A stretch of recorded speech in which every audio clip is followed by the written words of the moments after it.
Hello, welcome on a Thursday. I am Chris Gore from Film Thread. I am so happy you're joining us today. We got a packed show. We have a packed show. Alan Ng is here, the editor-in-chief of Film Thread, or he will be here shortly, very shortly. I thought I had some photos loaded up here for Thor, and I guess I don't. But we're going to be talking Thor spoiler review in detail on Friday. Today, we're going to hang out and have a good time. I am happy you are with us today. Let's just get started. Why am I even waiting? Come on, let's go. Where's that? Yes, this is what I need. Let's go, folks. It's Hollywood on the Rocks.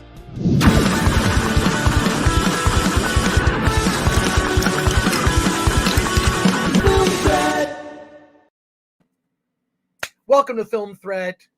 Welcome to the channel. I am Chris Gore. I hope you're having a good day today. It's a Wednesday. It's a hump day. It's middle of the week.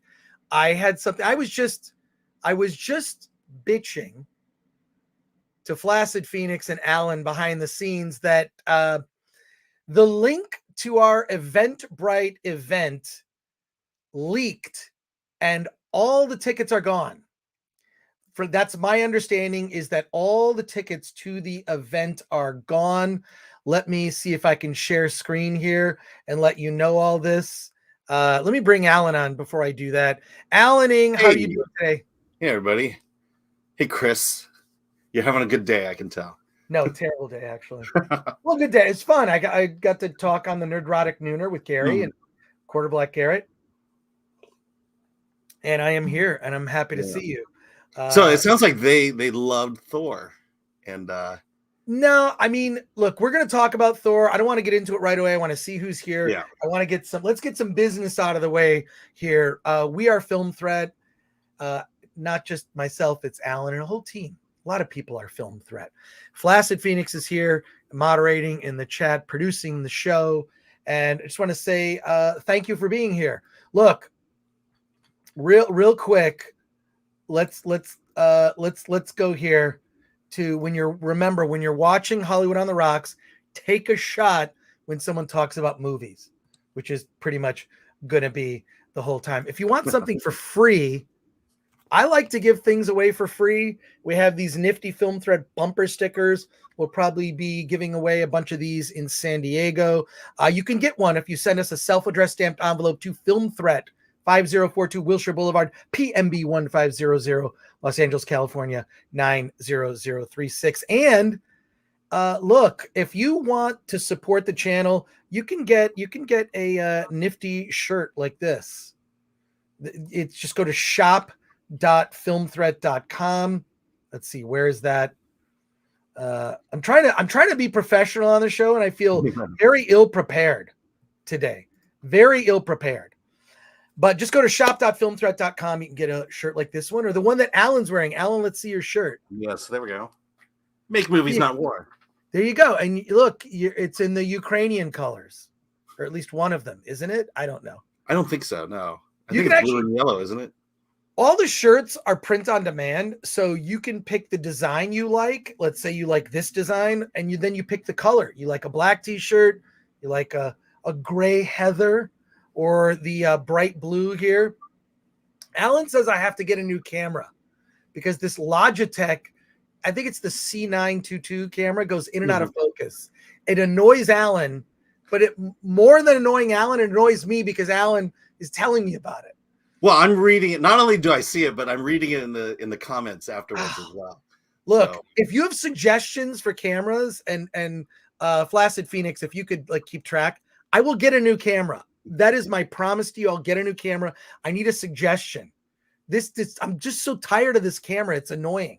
Yeah, I'm just as annoyed as the chat is. Yeah, I mean, mine's a Logitech too, and it seems to work fine.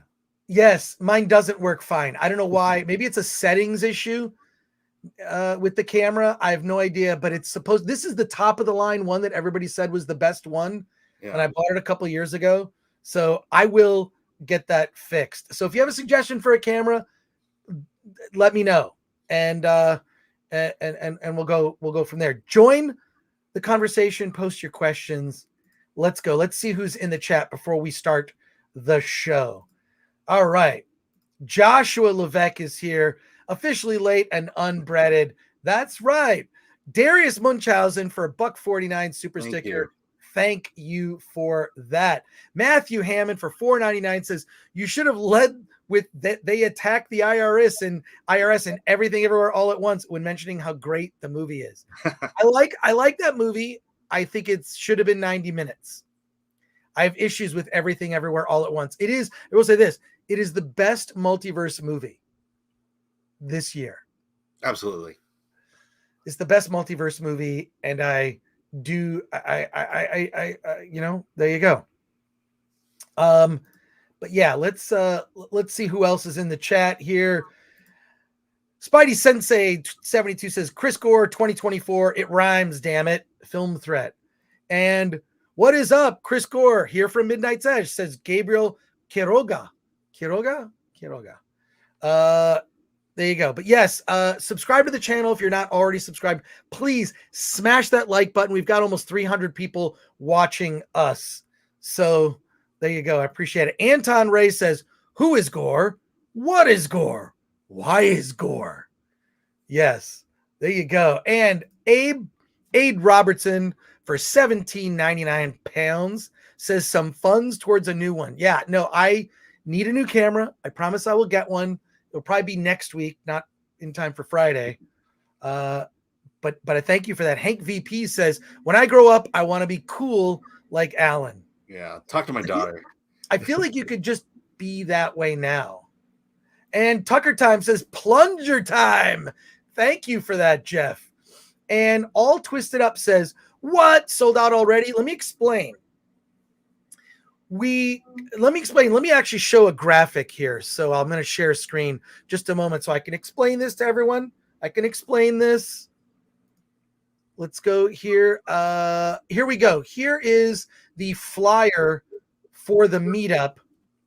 And when I say sold out, okay, just to be clear, there is a link to Eventbrite, and we put up the reason for the Eventbrite tickets was so that we could get a head count. Well, twice as many people as seats that we have got tickets. That doesn't mean you still can't get in. We'll have an overflow line. So here are the details. Mark it on your calendar. It's a secret early test screening of Attack of the Doc. We're trying to lock picture on it. We're trying to make it around 90 minutes, right? Sort of certified somewhere between 85 and 90 minutes. So it just moves fast. It is Thursday, July 21st at the Landmark Cinemas. That's the Hillcrest Cinema, 3965 Fifth Avenue, number 200, San Diego, California.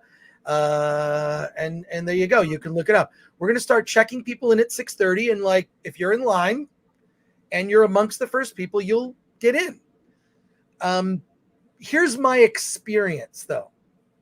And I'm guilty of this, is I will RSVP for everything. And then I'll kind of see what's going on that night. So more than half the things that I RSVP'd for, I don't show up. Everybody knows that. So the only way to guarantee you'll get in is to show up, to be early, and to get in line. And there you go. Then if you don't make it to the test screening, maybe you're having dinner in the gas lamp, you're doing whatever, go to the after movie meetup. It's at the U31 bar in North Park at 9 p.m. That'll be directly after the screening. We may do a short Q&A. So there you go. Look, if I had the funds to do more than one screening, I would do, but it's costing more than a hotel just to rent a theater for one screening. Yeah. Yeah. So there you go. Just be there, or as Fonzie would say, be square. So All Twisted Up. I hope you can make it. When I say it's sold out, it's like the reservations, but just because you have a reservation doesn't mean you'll necessarily get in just because you don't have one. You really need to be in line. You need to be in line. We'll start checking people in at 6:30. We're going to fill up the theater. And to be clear, it's not going to be the only screening of the movie. Okay. There are going to be other screenings in the fall. This is for us to screen the film so we can go, oh, this doesn't work. Or maybe this joke, we kind of move this. So we're looking to lock picture, and this is how we're doing it. So there will be other screenings. I'm talking to the Frida Cinema. the Frida Cinema in Santa Ana, California, of doing a bunch of screenings. So we'll do a premiere, and then we'll have a bunch of other screenings, and you can get tickets to that. It'll just be whatever a normal ticket price is. Let me go through some of these. Let me go through some of these comments here before we get started. So All Twisted Up, just, it's actually on my personal social media feed, but it leaked on the SDCC unofficial blog. They write about things that are happening during San Diego Comic-Con, and somehow like the Eventbrite thing was posted and then it got leaked. Robert A says we need screening on the East Coast. I'm talking to people, but it's more than likely going to be in November. And then we're looking at, Robert A says, will Attack of the Doc be released digitally for ones that can't make it to the screening? Absolutely. But it's going to be released digitally. More than likely, our target date is December. We might have to push to 2023. But it's going to come out. It's like we're almost done with it. I don't want to say anything, but movie's almost picture locked, and we need your help. So I appreciate that. We have almost 350 people watching right now. So as Tucker Time says, destroy that like button. And Zax says, Alan, you stud. Hey. Zax goes on to say, Alan Ing knows when he's trolling us by talking about shirts. Show us the goods, Alan. I demand satisfaction. Oh, you will have satisfaction.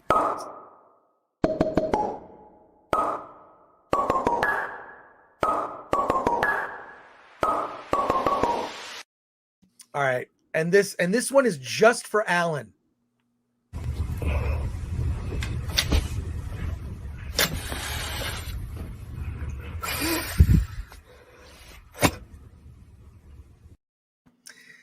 I like I don't know why the chat loves these videos so much, but if you ask, we'll show it. Hank VP, that thumbnail. That's a great thumbnail.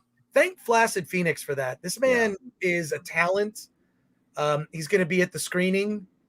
It's going to be a lot of fun. And you can meet him. You can meet Flaccid Phoenix. Subscribe to his channel, by the way. Just look up Flaccid Phoenix. Maybe post it in the chat. And Gore says, Red Dave, RRR. Yes, no matter how many times, first of all, that's the first Nerdrotic Nooner I've done where I haven't brought up RRR.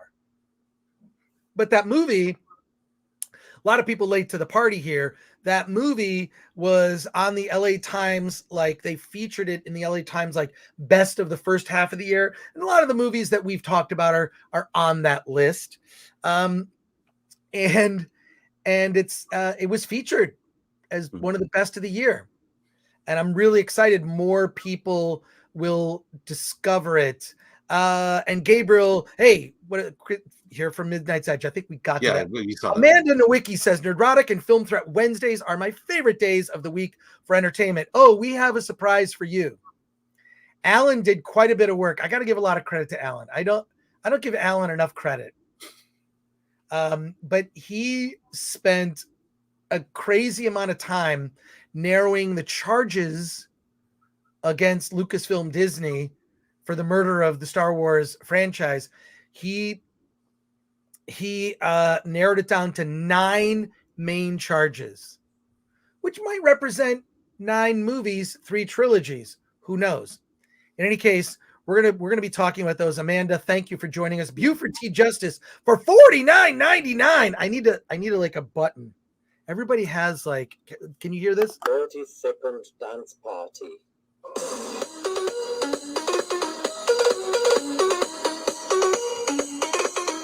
All right, I'm gonna get please. So I can't wait a sec. I gotta figure out how to turn it off. It's the 30-second dance party. Oh my god! Wait a sec. I'm gonna have to take the batteries out. Wait, here we go.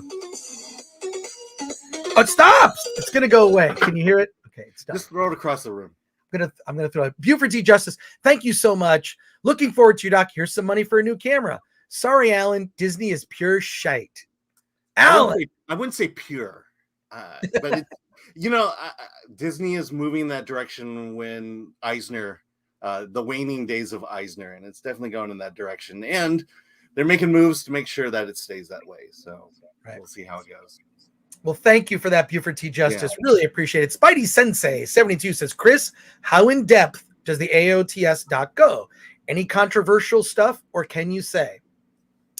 There is controversial stuff, but not what you would think. I really want this documentary to be kind of timeless in the sense that it shows an era. It shows the early days of G4 TV, starting with Tech TV and the merger. That's covered in the doc. There's also people that have never spoken about the show before.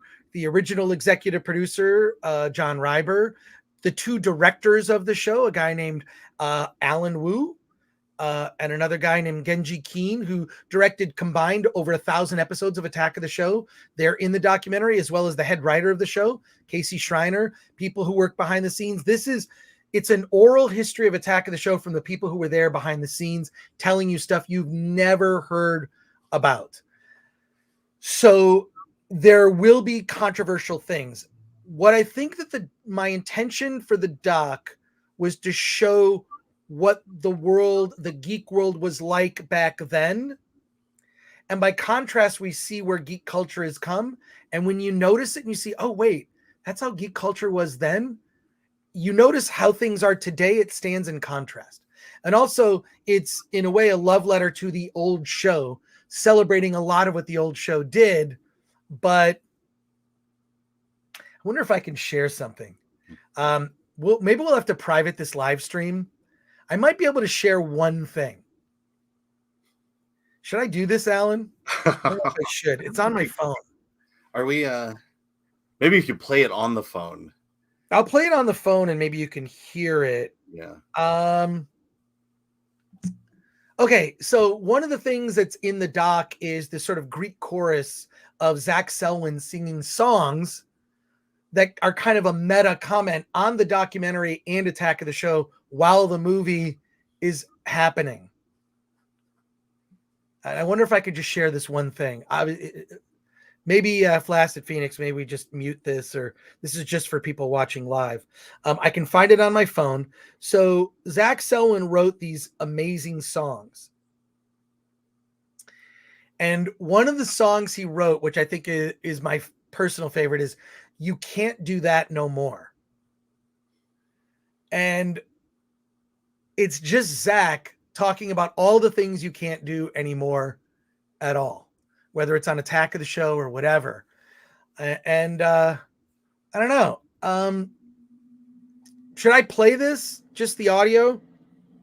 I wonder if I can play just the audio, and I'll hold it up to the mic. This is just for you watching on the stream to give you a little taste, because a lot of you are not going to be able to see it. All right, so I'm just going to, CD Stein 69 says yes.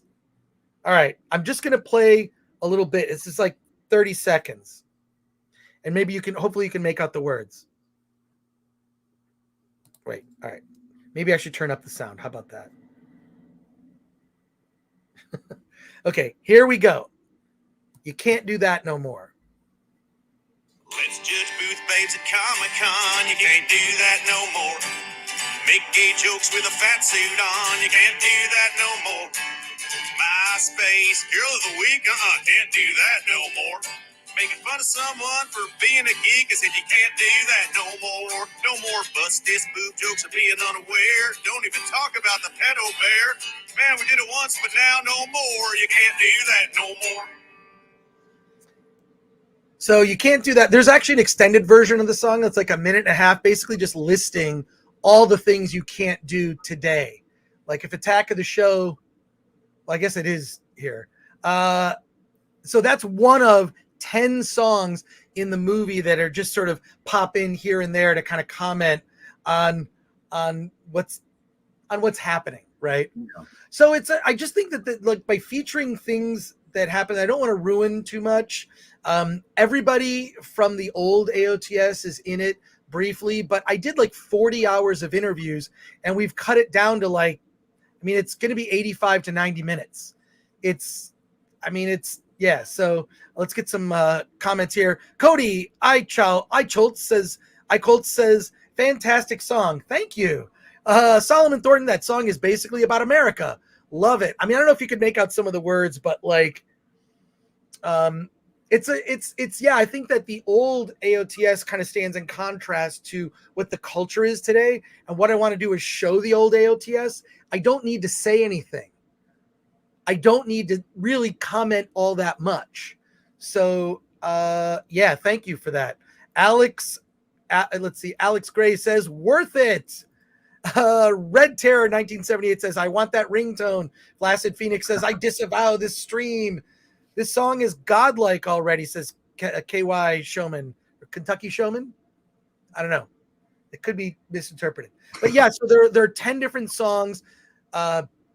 We hired a person to do a musical score. There's a lot of things. I feel like the show is also going to remind you not just of Attack of the Show, it'll remind you of the time, that era. Like, you're going to watch it and go like, oh, wow, like this captures the early 2000s and when maybe we didn't live in a world gone mad. And maybe things were just sort of less divisive. Kresk Endo says, you could write a 30-volume encyclopedia about things you can no longer do. Yeah, unfortunately. Douglas Ernst for 5 says, as a gay Catholic conservative, sometimes I feel that neither side of the fandom wants me. Am I accepted here? I am a victim of gatekeeping. Why would you not be accepted here? No, welcome. Absolutely. Welcome. Gay Catholic conservative. You're practically Alan. Yeah. We just don't allow straight Protestant liberals here. I don't know. Yeah, no, of course, Douglas. No, like, look, just be who you are, just like, I just feel like, like tolerance goes both ways. And I feel like people forget that tolerance goes both ways. And I feel like there are more people on one side that are vilifying people just for being who they are. And that all needs to end. CD Stein 69 for $1.99. I'll be waiting for the soundtrack. Guess what? We are releasing a soundtrack for this movie with all of Zack's unedited songs and the score. We even have a graphic for the soundtrack. It's going to be on Spotify for free. I mean, free if you have Spotify. Yeah. But yes, we are releasing the soundtrack to the documentary, which I think will be a lot of fun. Spidey Sensei 72. To be honest, I just hope Blair Butler is in it. Pretty much everyone is in it, but I'm trying to take 8 years more than that, because it starts in 2002 and kind of brings it to the present. 20 years of like nerd history and bring it to now. I did my best. It's a 90-minute movie. It's meant to entertain, provoke some member berries, also make a little bit of social commentary based on things, but not in a way that hits you over the head. It's not preachy at all. And I think a lot of it is going to be fun, and I can't wait for you to see it. Cannot wait for you to see it. Really old movie says, what is the doc rated? I mean, I would say it's like, I don't know that it would be R. Is there language? There is a thing. Oh, there is one thing. Oh, it'll be R. Yeah, there's definitely rated R, really? I think it'll be R. For the F-bombs, basically? Well, there's language. I don't know about the language matters, but there is one shot I don't even want to say, because it's going to be a great surprise. The audience is going to be horrified when they see it, in a good way. All twisted up. Wow, Chris and Alan, that dance party. It was like being at Burning Man. Well, look, when we get a big super chat, I'll bring back the dance party. We need a soundboard eventually. Flaccid Phoenix, we'll have to talk about that. And have I gotten through all of these? Let me make sure. Film thread, it's not horror, but there's plenty of gore. Shunhu, that would be true. Shunhu, if I said that correctly. And said knows Waniva. It's rated RRR. Yes, love that. Slick Soul for $9.99. Every one of the greatest movies follows the hero's journey model. Lucas followed it religiously. Is it narcissism or just sheer effing hubris that has made writers, quote in quotes, stray from a time-tested formula? I think what they're trying to do is break that narrative. Well, I mean, I think there's some arrogance to think that you could write better stories than the basic hero's journey. Correct. The hero's journey is what connects us as people to stories. It inspires us, and for some reason, Hollywood feels like that they could do a better job. And I don't think they're inspiring us anymore. I think they're just getting us to wallow in our victimhood. Well, just to comment on what Slick Soul is saying, the hero's journey model. It was Joseph Campbell in his book on myth. What is it called? The Power of Myth. Yeah. Something like, where he basically just laid it out, and he said that this is storytelling that crosses all cultural boundaries. Absolutely. Like it's in our DNA, it's in our lizard brain, right? It's stories that resonate with us at a deep level, going back, thousands of years. It's time tested, and I don't know why that's not followed. Yes, you can flip it and do and mess with it, but like that basic thing. I mean, this is why the Disney sequel trilogy series is such a colossal disappointment, and attempts to break this type of storytelling has failed miserably. It doesn't resonate. It doesn't resonate at all. It just doesn't. And moving on here, Arrow Sturmed says, love it. I start the stream and the first thing I hear is RRR. Well, perhaps you've heard of this movie RRR. Perhaps you've heard of it. Probably one of the greatest movies of 2022. And it is. It's on my top 10 list. It's in my top 5 list. The Maven Opus for 5. I'm new here and was just wondering if any of you like the show Evil. I have not seen the show Evil.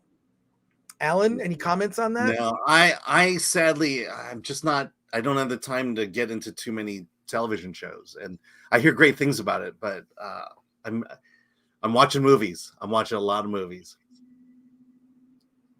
Well, here you go. And Flaccid, well, thank you for the 5, Maven Opus. Our apologies. Yeah, we're not watching that, but a lot of things, you'll discover new things here.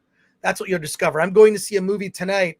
Actually, if you want to go, I'm letting you know right now. There are over 500 people watching right now. Smash that like button.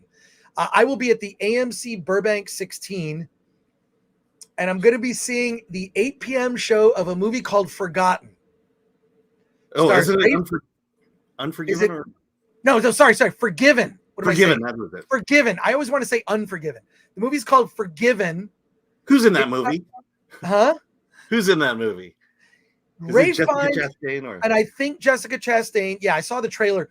It looks like one of the worst movies of the year. So a friend of mine, Eric Weber, who has a YouTube channel, I think it's just called Midnight Movie Talk.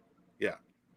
Look up Eric Weber. Anyways, so Eric saw the movie. He texted me. He goes, dude, this is the worst movie of 2022. It's god awful. And they're pulling it from theaters.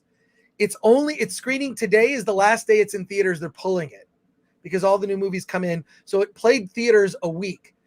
I will be at the 8 p.m. screening at the AMC Burbank 16.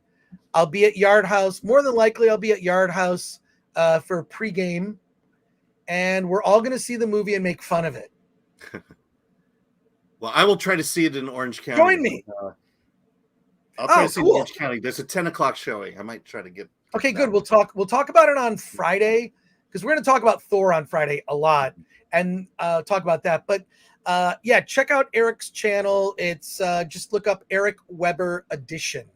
Eric Weber. Is it 1B? Yeah. All right, there you go. Eric Weber Edition. Eric Weber, who started doing a bunch of videos for Film Courage, thanks to me, by the way. I hooked him up. I'm going to take credit. Speaking of Film Courage, Willie Woodward says, for $4.99, loved the recent interview you did for Film Courage. Mr. Gore, very inspiring, but leads me to ask so many questions. Well, what's the question? What are the questions? Post one. Post a question, Willie. We'll get back to you. Woodward Avenue, one of the greatest streets in Michigan, takes you right to downtown Detroit. I lived off of Woodward Avenue growing up as a kid. And there you go. So there, I'm just pointing out your name here. Before we get started, we're gonna continue discussion of the trial. I wanna go to something here, just plug, because this will probably be our last opportunity to plug this. Alan and I are going to be at the Newport Beach International Film Festival. And look, I know Alan and I'm a jeans and t-shirt guy. Occasionally I'll throw on a blazer. But the Newport Beach International Film Festival is, do we have information on it? Let me Other see than the website. do we have the website? Can you get Yeah, a I'll caption throw it going there? Can you create a caption and throw it up, Alan? So so Newport, it's in Newport Beach, California. Don't be, whenever I go to like events like that are really hoity-toity, I always feel like it's like I'm out of an episode of like, where like in a sitcom. Well, can you put the website? Yeah. If Alan is putting captions. For those of you just listening, you're missing out. Alan is putting captions beneath this that look, he's doing it with the intensity of hacking the Pentagon. If you just look at, a lot of times I'll be like, because first of all, I can't stand to watch myself, but I'll look at the stream and I just look at Alan when I'm talking, and it is wildly entertaining. Because I criticize myself. I kind of talk too much. Here, let's just put this on the ticker. There we go, Alan. Oh, you got it. Okay. We got it.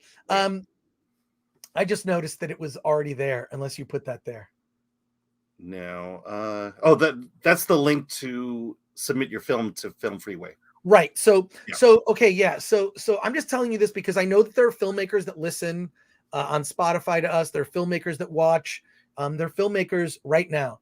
Submit your movie to the Newport Beach Film Festival. One of your best ways, this is advice I give to independent filmmakers. You need to meet other filmmakers. You need to talk to other filmmakers. You need to talk about your work. You need to listen to other filmmakers and producers and people in the industry and meet them. Find like-minded individuals to collaborate on other projects. Why are you there? Not just to get feedback on your work. You're also there to set the seeds. I call it planting seeds for other work, whether you're looking to raise money for a movie, whether you're just looking for like, oh, I met this guy, we totally hit it off. He's a cinematographer. He's got his own camera rig. I've got a script. We can make the movie, whatever it is. One of the best things is the internet's great, but nothing is better than, sharing these experiences at a film festival with people, generally over drinks. I'm going to say drinks kind of add to it. It just does. It adds to the experience. So Alan and I are going to be at the Newport Beach Film Festival in October. You can get information by going to filmfreeway.com/Newport Beach Film Festival. If you're a filmmaker, submit. If you're in the area, come join us. Alan and I are going to be doing panel discussions, moderating Q&As, and we're going to be screening. I don't know. Should I show Attack of the Doc there? I don't know if they'll let me. You should. I don't know. It couldn't hurt to ask. I don't know. Will it be done by then? It actually will. Yeah. Should we screen it there? I don't know. Yeah. It could be fun. I would. I'd go to that screening. Well, the movie's not going to be done until like then. When you look at like, just because we've scheduled out all our post-production. All right.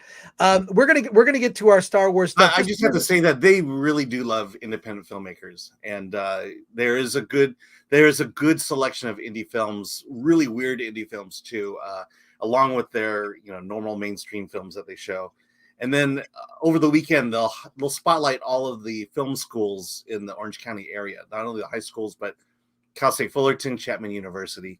And so it's a great place to network, great place to meet people, and great place to get your film seen. And you can even meet Alan. Yeah, I'm there every year.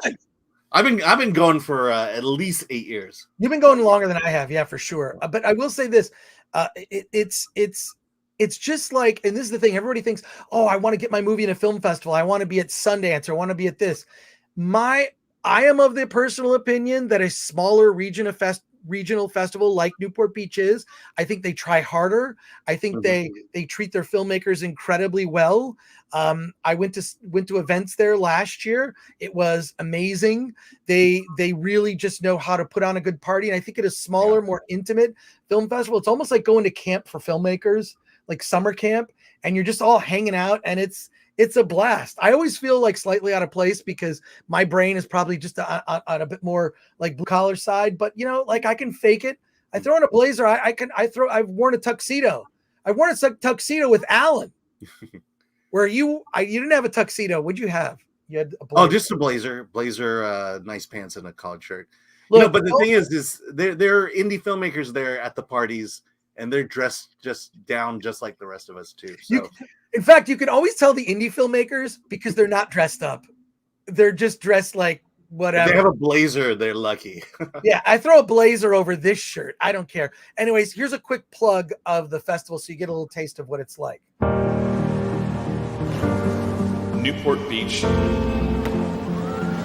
was the perfect setting for an international film festival. Kate Beckinsale. Benedict Cumberbatch. I'm Milo Ventimiglia, and you're the Newport Beach Film Festival.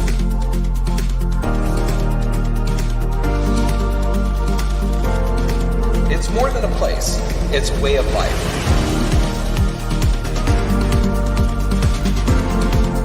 You don't have to twist my arm to get me to Newport Beach. It's beautiful. Newport Beach, stepping it up.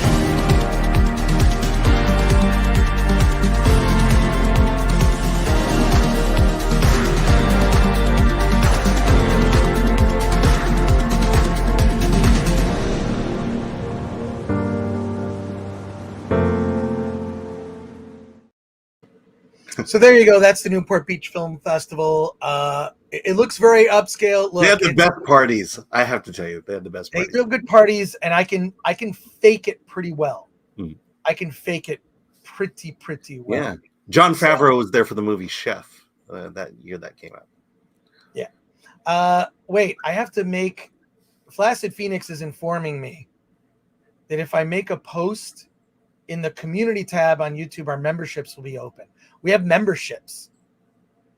So how do I do that, Flaccid Phoenix? I know. What does that mean? Oh, man. See, I was late today. So first of all, I have to apologize for being late. So yeah, we just got approval for memberships like maybe 2 hours ago. Okay, well, let's talk about that on Friday. We'll do a post in community. We'll let people know. Right. We'll do it right, and we'll announce that on we'll announce that then. But right now, we need to pivot to our topic. Pivot to the topic, and this is going to be very interesting. I want to talk about this and sort of what is going into this. This is, Alan, Critics Court, a Star Wars trial. And I want to, first of all, thank everyone on the streams. Absolutely. I want to thank everyone who reached out to me by email. Sarah, we had a conversation. So there you go. We got a lot of input from a lot of different people about this. And we're taking this very seriously because one of the things I said to Alan about these charges is, and we're going to bring them up in a second. We have a final document to share with you. The thing about it is they need to be, one, very concise and they need to be irrefutable, meaning, and it needs to be also, this sounds like a weird thing to say, repeatable. And for this reason, because I want people to be able to hear these 9 charges and go, oh, wow, those are kind of like, I don't know, I kind of got to give it to you. Those are, it's hard. I want to make it difficult to argue for the defense. Yes, I'm biased. But we're going to put on this trial. You are the jury. We have 9 charges. Alan, we worked on with your help. We came up with what these charges are, and we're going to go over those. We're going to go over the charges shortly. What I want to do is look in the chat now, and look in the chat, and we'll go through some of these chats here, and then we're going to bring up the document that is now, we're finalizing. Wait, why'd that go away? Yeah. Oh, because I didn't. Don't put it up. It's ready to go. It's ready to go. It's ready to go. Oh my gosh. I love working with Alan. It's not, you have to, here's why Alan, let me tell you why Alan is great. You have to work with people that have a sense of humor. If you don't have a sense of humor about yourself, and I've seen Alan do comedy at the National Comedy Theater in San Diego. You have to have a sense of humor about yourself. If you can't have a sense of humor if you don't have a sense of humor about yourself, I don't know that we can hang. You got to have a sense of humor. It's a way to kind of call out BS, whether it's you're calling out my BS or whatever. And you need to have friends who also have a sense of humor that feel, and so just, look, Jack D. Ripper says, meeting Alan is a dream of mine. I'm all about dream fulfillment here. He can fulfill your dream. You can meet Alan. And Alan is worth the price of admission, says Jennifer Fitch. So, and then Cody Eicholt says, Chris, I love the Star Wars on Trial series.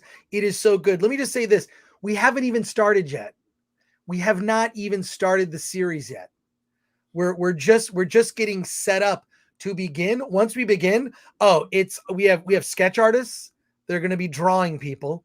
I've already got 2 sketch artists that have volunteered to be a part of it. They'll be drawing live, right? We've got our prosecutors. I've lined up prosecutors. I've had people that are volunteering for the defense. Each episode of the Critics Court, we're going to go through one charge is one show. The show might be 2 hours. I think probably 90 minutes on the minimum, but probably 2 to 3 hours, because then what we'll do is we'll do super chats at the end, right? We'll throw up comments, but we're not going to call them out. We're just going to throw up comments while people are talking. We're going to do our best to the best of our ability. We'll be covering this kind of in the way that Nick Rekieta would cover a trial. Just sort of have it on and then do your commentary and whatnot. But let's get through some of these chats, and then we're going to pivot. We're going to show you the 9 final charges against Disney Lucasfilm. Flaccid Phoenix, it's been my pleasure to work with Flaccid Phoenix, and we're finally going to get to hang out in San Diego. My guess is alcohol will be involved at some point. Flaccid Phoenix says, give us suggestions for what should be on the Film Threat bingo card. Oh, let's do that. So we'll do a Film Threat bingo card. We'll post it on the community tab on YouTube, and we'll also post it on social media, like on Instagram and the Film Threat social media. Michael Dunlap says, Chris, if I send you a self-addressed box, can I have your old camera? If I get a new one, yeah, I don't care. I think I even have like another one that I don't use. If it's a box, I'll put in it's got to have enough postage, right? Yeah, I think the post office has those flat rate yes priority mailboxes. So mail me one price no matter how much it weighs. Yes. Mail me a priority mailbox that's prepaid, and I think they have one that doesn't go by weight. It's just the size. So, yeah, as long as it fits in the box and it can be closed. Right. And I get sometimes I get free t-shirts and stuff and DVDs. Look, if it's a big enough, get the most expensive one. I'll throw in a bunch of stuff. Mike Dunlap, I am granting your wish. I'm like the wizard. There you go. Latino Slant, Paulie. Hey, Chris, where's I survived being live on Film Threat and all I got was this lousy t-shirt shirt. Paulie, I will fulfill that dream. And Paulie, I expect that you will be one of the defendants during Critics Court. Also, by the way, shout out to Latino Slant. Everything they're doing is amazing. More coverage of Indian cinema than we've been doing lately. So if you like RRR, want to discover other movies like KGF Chapter 1 and 2, among others, subscribe to Latino Slant. Thank you for that, Paulie. Elijah Elvis for $4.99 says, Hollywood wants to destroy Western civilization and the patriarchy. The hero's journey is the patriarchy. Yeah, it's they haven't successfully been able to tell that story differently. So there you go. Cardinal Sin is here for $19.99 with a super sticker. Cardinal Sin, subscribe to Cardinal Sin's channel. He does these unboxing streams. Also, speaking of that, there's a box right to the right here. Cardinal Sin, I haven't forgotten you. I want to do a special stream. It's probably going to be after San Diego Comic-Con. I'm just between now and then, I'm just slammed. But I want to do a special stream where I'm going to be signing all the old issues of Film Threat, which will make them worth. Are they going to be worth more? I don't know. But there you go. Thank you for that, Cardinal Sin. Subscribe to his channel. Jack D. Ripper, the trial of the century. Hank VP. Wait, Crescendo. The defense doesn't stand a chance. Well, we'll see. Hank VP, Critics Court is greater than People's Court. Brain Sync, I'm biased too. MK Solid 82, when Luke tossed that saber over his shoulder, it was over for me. Yeah, I just, The yeah. death of Han wasn't over. Trevor Wright, guilty. I wish we had one of those, like, you know, the sound on boxes. Krypton. They bit Krypton. I always like the way that Marlon Brando said Krypton. He doesn't say Krypton. He says Krypton. So there you go. Alan the Goat says Beta Noir. There you go. Jillian N. Alan's gonna have OnlyFans soon. Oh, it's just a matter of time. Only a matter of time. Drew says, I appreciate you two, even though you may have differing opinions, are always willing to hear each other out better than an echo chamber. Thank you, Drew, for 5. Yeah, Alan, I mean, Alan is often wrong when it comes to certain movies, certain types of movies. He's wrong. And but I like his opinion represented, because we're about the only representation that matters is diversity of opinion. I think that is important. And Alan, I don't know what you have to say about that. I mean, there's a lot of channels that I watch, a lot of shows I've been watching that you turned me on to, where everyone's just agreeing with each other for several hours. And, you know, I like to think, I mean, I'm not disagreeing for the sake of disagreeing, but, you know, I think we all approach the things we love from different perspectives, and we got to kind of keep that in mind.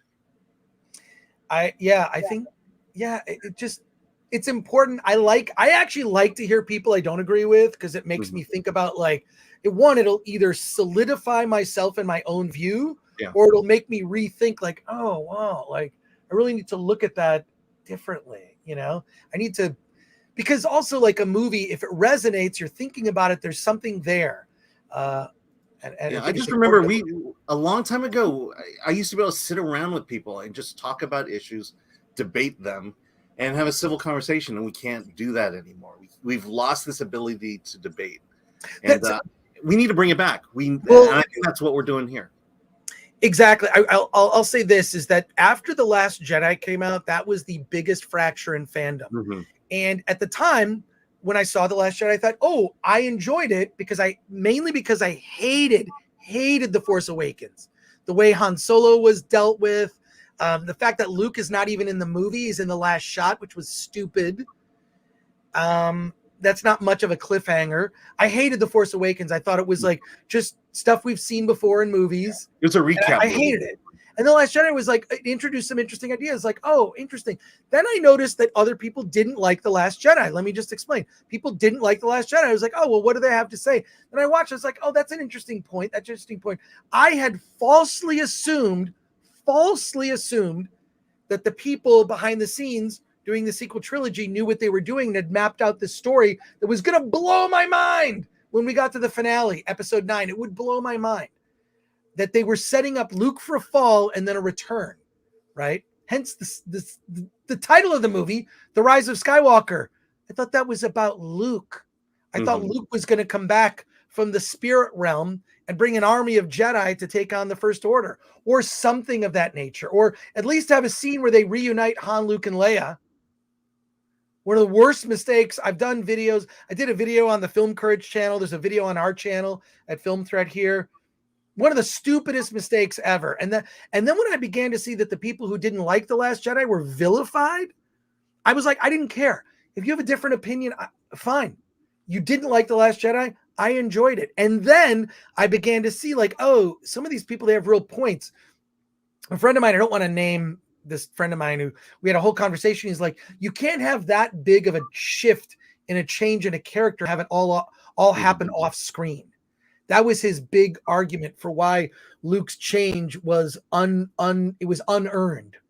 Okay. And I began to see, like, well, wait a sec. So then that year, so movie came out 2017, 2018. I did a panel at San Diego Comic-Con called The Last Jedi Debate. And I brought on people who hated The Last Jedi and people who liked The Last Jedi. And then there was a debate. I was in the middle. I was truly the moderator. I did not pick a side. I let people debate. And there were people from Film Threat that hated it, people from Film Threat that liked it. It was a good. I think it's on. It may be on. It's on. It's definitely on the Apple or podcasts. I think there's an audio version. We didn't film it like video. Yeah, we just recorded the audio. I wonder if the audio is on the YouTube. No, I think the audio is on the YouTube on YouTube. You just look up Last Jedi debate if you want to listen to it. But I had people on all sides, and they had great points. I didn't care. I wasn't. Why would I be angry or upset with a person who doesn't like the movie? They have a right to have their opinion. We've lost the ability to have opinions about things where people are being vilified for having on all sorts of things. We're not just talking. But I think Last Jedi is the movie that broke fandom. And what I didn't like is that people were attacking people with different opinions. Why would you do that? Why would you do that? And at the time, look, I was watching Nerdrotic. I was watching Geeks and Gamers. I was watching Young Ripa. I was watching a lot of different Star Wars channels. I watched a lot of Star Wars channels. And there was, like, oh, this person says this, cool. This person says that, all right, fine, maybe. But to vilify people and come after them because no one's going to type that in, Alan. I don't. Right now, but it is on the channel. Yeah. But thank you for saying it's there. It's there. It's there. It's there. But let's. But this is what prompted this, and this is why I want to do a critics court. I want to do a critics court and make it very. Right now, this is the informal. This is the preamble, and you are helping. So what I want to say to everybody, we have over 600 people watching. Smash that like button. Subscribe to the channel if you've not already subscribed, and click that bell for notifications, because you are not going to want to miss every episode of Critics Court. But what you have done through your chats and your questions and comments and emails that I've received, you've helped Alan and I to hone this down to an argument. And hopefully we'll be spinning videos off from this, and we'll come up with a hashtag, and I hope that other channels comment on it. Excuse me. I hope that I haven't eaten lunch yet, so my apologies. I'm just glad we're going to have a hashtag. We're going to have a hashtag. We'll come up with what the hashtag. It could maybe hashtag Star Wars. What should the hashtag be? Star Wars on trial? Yeah, I mean, technically it's Lucasfilm on trial, but I think Star Wars on trial sounds better. Star Wars on trial, hashtag Critics Court Film Threat, hashtag, I don't know, let's come up with a couple. Flaccid Phoenix, we'll talk after. I want to come up with like 3 solid hashtags and then have people use them so that other people can do their own videos. But CD Stein 69 for $4.99. I always love to say that. Can't wait for this, like Perry Mason in space, movie space. Love it. John Thomas for $5 says, invite the shills to be the defense. Lol. They're 100% invited. All opinions are welcome here. This is not, and there's going to be a present your argument, prosecution, present your argument, defense, and then there'll be open debate, question and answer session. My only fear is I'm going to be moderating, so I'm going to be tough. And if someone on the prosecution makes a claim, back up your claim. Show me the tweet.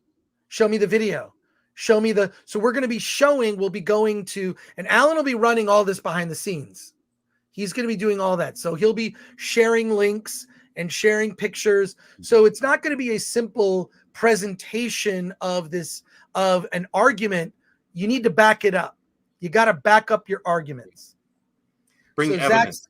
Yes, evidence. Zach says, Chris, if I send you a box with postage, will you send me your credit cards and car keys? No.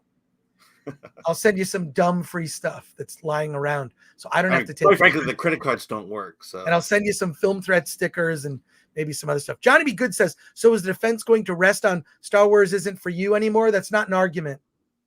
It's not an argument. That's not an acceptable argument. Not in my court. By the way, I did purchase this.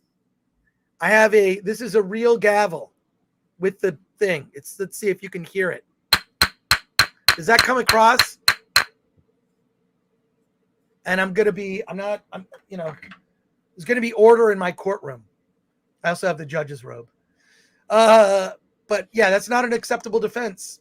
It's not an acceptable defense. Star Wars is for everyone. That's the point. That's why it resonates across cultures, across all types of people love it. So there you go. Cardinal Sin for 199. Alan, often wrong. Ing, he says with a winky emoji. Yeah, the winky emoji makes that all better. It's a quick reminder to like that slap button. Just, yeah, if you're not subscribed to the channel, please subscribe.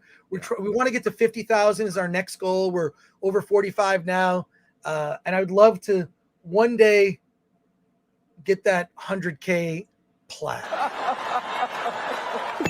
Oh, wow. So don't forget to subscribe. Where you'll get, look, if you subscribe, you're going to get to see moments like this. Oh, my jeans.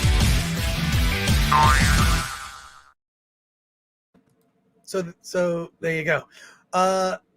Let me get back to these comments here before we wrap up our comments. We're going to get to, oh shoot, there's a lot start here. Yeah. Wait a sec. Did we get to this? Solomon Thornton. I want Chris and Alan in a buddy cop movie. Must see. Let me go top to bottom here. Yeah, that would be great. It would be. It's kind of like that at Star Wars Celebration. A little bit it was like that. Yeah, it was fun.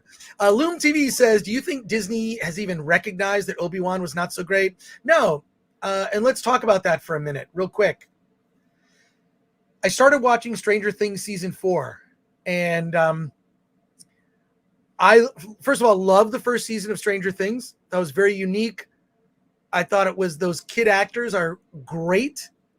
They have great chemistry. And it was fun. It reminded, it's just like a little, my childhood was not exactly like that, but definitely sort of brought back that era. It was, season 1 was great. Season 2, weak, didn't finish it. Season 3 didn't finish it. And just because of what I've heard people say, I started watching season 4 of Stranger Things. Holy shit. Epic. It feels big. It feels like not everything was shot on a green screen. The child actors are incredible, incredible. Everything means something. If something happens in that show, it's part of the story. It means, it has meaning. It's not simply just like, oh, we're just throwing this in for what? No, everything is important leading to, and of course, every episode you're like, well, I have to watch the next episode.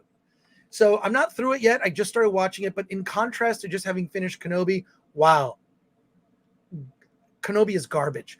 I feel even worse about it. I feel like I like it even less now because Stranger Things season 4 is so good. John Thomas for 5 says, Chris, what changed your mind for your initial reaction on Thor, Love and Thunder? I just think that it was so forgettable. I think your initial reaction when you come out of the theater was, it's fun. And then I'm like, I can't even remember stuff that happened in it. So initially I was just like, that was the out of theater reaction, should never be trusted, including mine. You had that glow going on and then it just went away when the camera went off. No, I was thinking about it more. It's just like, it felt like, and I don't know if I said this I don't remember what I said in the out of the theater reaction, but what I've come to think about like, is that it just felt like a TV show. It felt like another episode of Marvel's Thor. You know, we'll talk about it. We'll talk about it on Friday. Let's wait. Friday, our spoiler discussion. But I got a lot to say about that. So, well, let's hear it. Yeah, no, I'm referring to the silly Thor. You know, and I think this is my problem. I like silly Thor. I like humor. I like comedy. But I'm noticing ever since Endgame, that's been the tone of all the Marvel movies. Is this very light and comedic tone. And I really miss the seriousness that you got from the Captain America series. Even from Iron Man, there was a level of seriousness there. And I feel like they're moving in a direction that, you know, that needs, it just, I need a reversal back to a little more seriousness. Yeah, no, that's the thing, is when everything is a joke, nothing matters. Yeah. That is Thor's flaw. When everything is a joke, nothing matters. And some very serious things happen in this movie. Yeah. I mean, I'm hoping Wakanda Forever. Yeah, I'm hoping Wakanda Forever is serious. Because it would be horrible if that was a comedy. Yeah. Yeah, for sure. Let's but we'll discuss it in more detail Yeah. with spoilers Friday. Loom TV for 4.99 euros. Do you think Disney has even recognized that Obi-Wan was not that good? And if they do, they even cares even chance? Is there even a chance that Star Wars will be special again? I don't think so. Yeah. Once they started blaming fans for once they start calling us racist and misogynists, you know, that's when you realize that they have no intent on making these things better. Well, when I think of someone who's racist, the first thing that comes to mind is Alan. Yeah, absolutely. Kev Burke won. I have thoughts about white people, by the way. So there you go. All right, well, we'll talk about it. We'll talk about it. Kev Burke won. Don't hate me, but I thought Kylo Ren was a good performance. I thought so too. I actually like the new characters they brought in. They just didn't do anything with them. Their ends were, you know, like it just their story arcs were terrible. There was no story arc. There was no story. The legacy characters were treated incredibly disrespectfully. And there you go. Darius Munchausen for 5 says, if Chris doesn't judge me for enjoying Multiverse of Madness, I won't judge him for enjoying TLJ. Well, I enjoyed it. Let me just put in context. I enjoyed it at the time, and then I began to see what people's arguments were for why they didn't like it, and I still held out. In fact, I did a video on the channel what my theory was of what was going to happen in episode 9. My theory of what was going to happen in episode 9 is better than episode 9. Look it up. It's a show we did called, we only did like one video. It was like I realized like I can't spend a month on a video. And the editor of that, Bobby Schwartz, did an amazing job on that video. We just don't doing videos like that. It's like, that's when I decided, like, let's just make movies. If I'm going to put that much effort into something, I'd rather make a documentary. But look it up. It's called Franchise Forecast. Look it up on the YouTube channel. Flaccid Phoenix, could you find that video? And it was my predictions for what was going to happen in episode 9. And I was kind of like, oh, once I kind of put it together, because I thought, well, why do they remember that Solo got delayed or they pushed it up, and they were just like, Solo, they kind of moved the release date. And I'm like, well, why do they need to open this movie? Then I thought that there was some piece of information in Solo that needed to be out there in order for episode 9 to make sense. And this also, I don't know if he wants his name mentioned, so I'm not going to mention his name. But someone came to me with his theory. I took kind of my theories, we combined, and they kind of made a video. And we like kind of like trying to figure out like, well, what's so important about Solo that it needs to even be released? And then I thought I had a theory about what episode 9 was supposed to do. It's called Franchise Forecast. It's on our channel under like, I don't know, Alan, you can find it. But there you go. There's no judgment on that. Zio Reimer, invite Lofty. 100%. Lofty, I follow Lofty on social media. He will be invited for the defense. What we're trying to work out now is schedule. More than likely, this is going to kick off either just before or after San Diego Comic-Con. San Diego Comic-Con, everything I've got to do to get ready for that is going to be a lot. So I want it really to be set. We've got our sketch artists. We've got people for the prosecution, the defense. I will definitely invite Lofty. Whether he accepts, there we go. CD Stein 69 for $19.99 says, totally why you're one of my favorite streams to watch. My podcast, DK and I, are really similar to you and Alan, and our podcast, Nerds, Geeks, and the Kitchen Sink. Oh, that's great, CD Stein 69. Do we subscribe to that? We should definitely subscribe.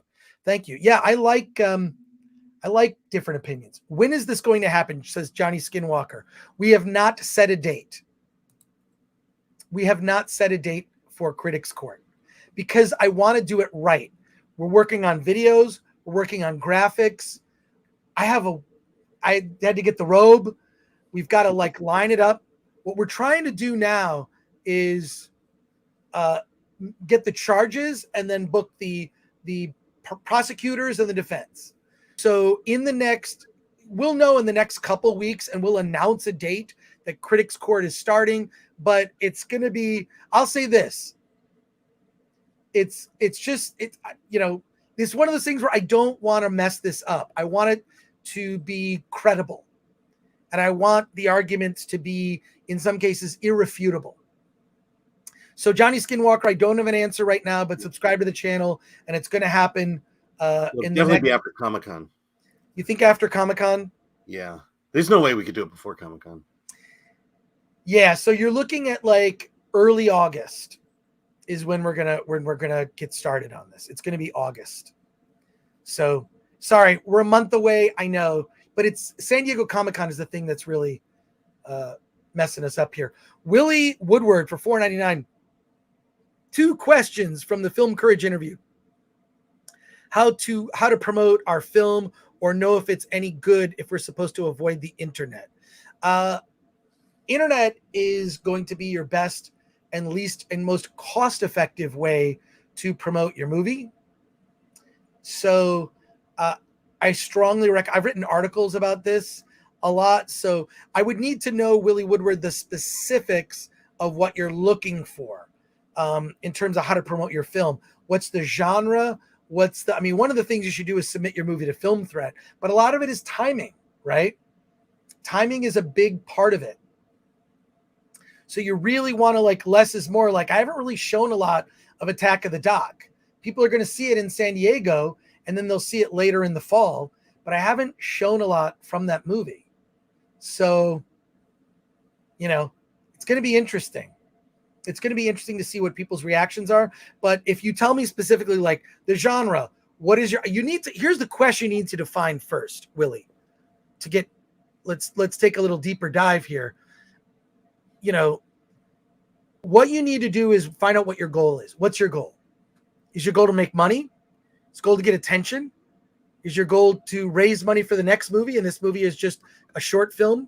I don't know what your goal is. You need to, number one, define your goals, and then you need to manage your expectations. Most indie movies don't make money. They just don't. They don't. So you've got to define exactly what your goals are, be as specific as possible, and they need to be attainable. And then you need to backwards engineer, well, how do I do that? And what is it to get reviewed on Film Threat and promoted on their social media? Is it to whatever? Like, a lot of those things can fairly easily happen. And then some things maybe not as easy, like getting reviewed in the LA Times. If you care about that, maybe you don't. Or, you really need to define what your goals are. So my first question to you would be, clearly state your goals. And then if you really want to go next level, print out your goals on like a really small piece of paper, fold it up and put it in your wallet, because you look in your wallet probably once a day at least. And then it's like your brain is focusing on it. And then you can, and then it's a way to kind of help move those goals forward. I learned that because I do that. I learned that from Olympic athletes. Olympic athletes will have a goal, right? Whether it's a physical goal, beat a certain, the 100-meter in X amount of time or whatever, like achievable goals, not crazy goals, achievable goals. And a lot of Olympic athletes, they'll write their goals on a piece of paper, put it in their wallet. And that's where I learned that. So here we go. Alan and Chris, after seeing Taika Waititi's Thor: Love and Thunder, do you have faith in him for the Star Wars movies? Says Sean Zamir. Faith in him? Maybe. Waititi, yeah. Maybe. I don't have faith in Disney and Lucasfilm. So I don't have faith in them. I honestly don't think his tone fits Star Wars. Star Wars should be serious. It's always been serious. There are comedic elements to it, but it cannot have the comedic tone that Thor: Love and Thunder has. Right. CD Stein 69 for $4.99 on Stranger Things. Gaten and Caleb that play Dustin and Lucas deserve Emmy nominations, especially because of later episodes. Those young actors are insane, which is why, like, you look at something like the acting in Kenobi. I blame the director, Deborah Chow. I blame her. It's not a great show. Obi-Wan Kenobi was a disappointment, and I don't think there's, when you compare it to other things, right? Like Stranger Things season 4, it's so bad, especially for what they spent on it. What did I hear? Like $25 million per episode. I will point people to that interrogation scene between Reva and Leia as the worst writing ever. Just watch that just watch those moments. Look at what they say. You can tell that at least the girl who plays Leia, she's confused. She's not exactly sure what her emotional back, the emotion of that scene. She doesn't have it down, and the director is responsible for that. Paul Lucas says Bob Chapek recognized that Obi-Wan wasn't so great. Hmm. Paul Lucas for 5 says, can we quickly see the Google Docs with all the charges again? Have you polished it? We're getting to that. We've got like maybe 10 chat questions here. We're going to get through them. So within the next 5 minutes, we're putting it up on screen. And by the way, you helped with this. Absolutely. This is not my document. It's not Alan's document. I mean, Alan worked on it a little bit. I always will say like a little, I'm kind of waiting for Alan's reaction. About what? No, just like I'll say something and I kind of feel like it goes over your head. Like I'm ribbing you a little bit. Yeah, because I'm getting ready. I've got the document there. Okay. So here we go. Right. So we're gonna see it in 5 minutes, Paul Lucas, I promise. But I want to remind everybody, this is something you helped create. This isn't Film Threat, this isn't me, this isn't Alan, this is fans like you. And this is our last chance to make changes to it because we're going to start doing graphics and whatnot. We really want to be ready for this. Mr. Tickle Trunk for 2. Thank you for that. Yes, I get to catch this live for once. Yes, thank you, Mr. Tickle Trunk. We appreciate you. Johnny Skinwalker, he said, I really want Ryan Cannell in there. Haha, he may go insane. Ryan Cannell, I already reached out to. He has said yes. It's a scheduling issue. We're not going about this lightly. That's why we want to take our time. That's why this thing is going to kick off in August, right? Like we really want to take our time with it. And we want to do it right. We've got like, here's for the prosecution. Here's for the defense. The streams are going to be long. And we're going to get into depth. David James says Disney is guilty of premeditated murder of Star Wars. I don't know if it's premeditated. We'll soon find out. Negligent homicide. Logan Grim for the numbers, they messed me up. Logan Grimmer says, I hope to go to SDCC and meet Chris one day. Been watching him in Film Thread since I was a teenager watching AOTS. Awesome. Join us. We love that. They're okay. We already got that one. Jack D. Ripper. RAVF says, never let Deborah Chow direct another Star Wars anything. Van Vidal says, Terminator Dark Fate greater than Last Jedi. Your mileage may vary. And then this is the video. It's called Star Wars Episode 9 Franchise Forecast. It's on our channel. Thank you for that. It's on our channel. That was my predictions for Episode 9. And I think I had a very good theory. Which a friend of mine, we kind of combined our theories into one and came up with this video. And you should check it out. Now, Alan, let's get right to it. Here they are, the charges being filed in the murder of the Star Wars franchise. This is our last chance. This is our document here. And I'm going to read this aloud for those listening. Let's go through one by one. There are 9 charges. Okay. You want to go 9 up or do you want to start with 1 down?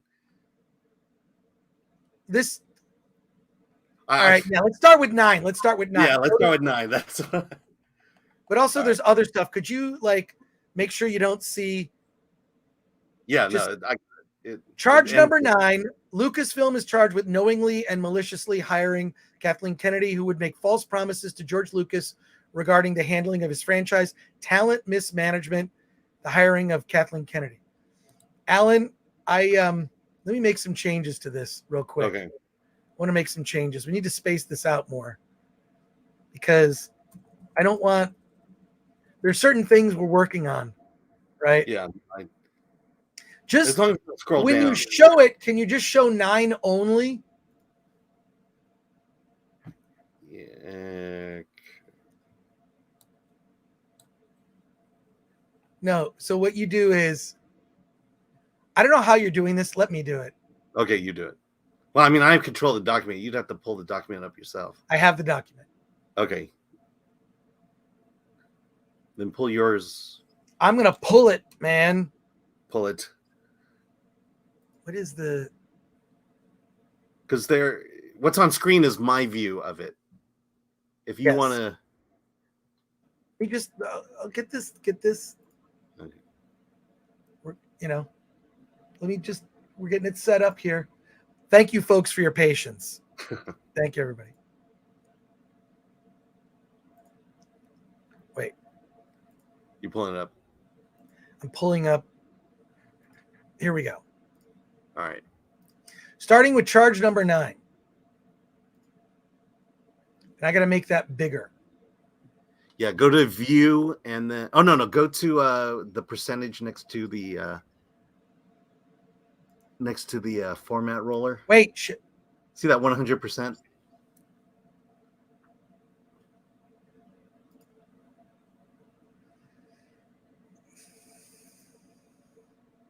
Yes. Yeah, make that 200. You got it. All right. There we go. Better. Charge number 9. Lucasfilm is charged with knowingly and maliciously hiring Kathleen Kennedy, who would make false promises to George Lucas regarding the handing of his franchise. Alan, can you? Yeah, I got it. Can you move up to charge number 8? That's on you. Oh, it's on. Okay, yes. Yeah, it's it's on you. I'm sorry, man. It's all good. Got it here. Let's go to charge number 8. Lucasfilm is charged with breach of contract with its blatantly disregarding the expanded universe, thereby rendering irrelevant the millions of dollars consumers spent on the EU, making the EU not canon, then going on to use ideas from the EU.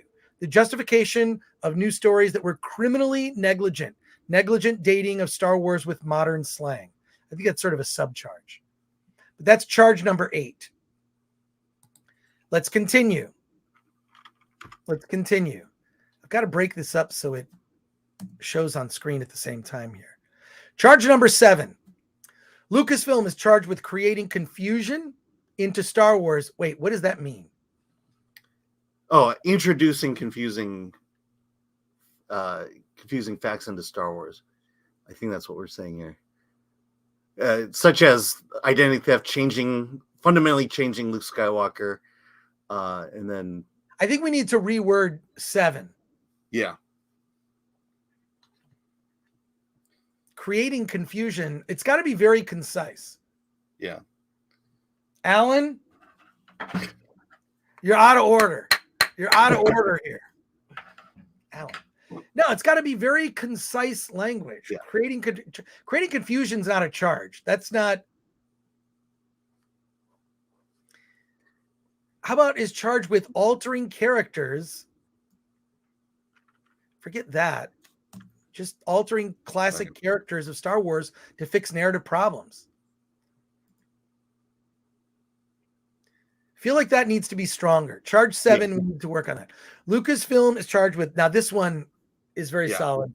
Lucasfilm is charged with defamation of its fan base, blatant disregard and threatening fans, treatment of fans, storytelling does not appeal to the wide fan base.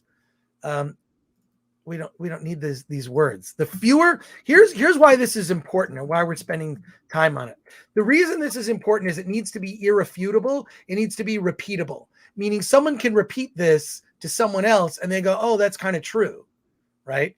The storytelling does not appeal to the wide fan base. Use of inferior storytelling, you got to prove that. Attacking fans and making false claims, dividing the fandom. Use of inferior storytelling doesn't fit this. It doesn't fit that. It doesn't fit this subcategory. Well, I didn't want to. Those were in the notes, and I didn't want to remove the notes. Remove the notes. This is a document. This is the sacred scriptures. These are the charges. Well, I told you, this is a good second draft.